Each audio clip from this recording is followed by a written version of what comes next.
Okay, we're on location here. Okay, so the last thing we're going to talk about is in some cases, in order when you need a replacement motor, when you need a replacement button, or when you need a replacement hand control, sometimes we're going to ask for the serial number or the tag off of your recliner so that we know exactly which hand control wand or power supply or motor that you need.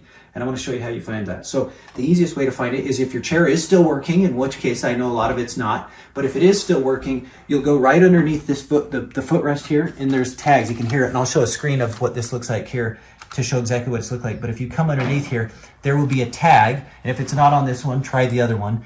But on one side of the footrest will be a tag that shows what your model number is, your serial number. What that does is it lets us know exactly what part you need so we can get it sent out. Now let's say that this isn't here, or you can't recline it. Let me show you how you get it. So the easiest way is if you come around here to the back, you can tip it forward. You can tip your chair forward, and as you tip your chair forward, you can see this white tag down here, and you can look in there. You can either take a picture of it, or you can write all the numbers down, whatever it is, but that's the tag we're gonna need. So if your chair's not working, you just can come in from the inside and get that.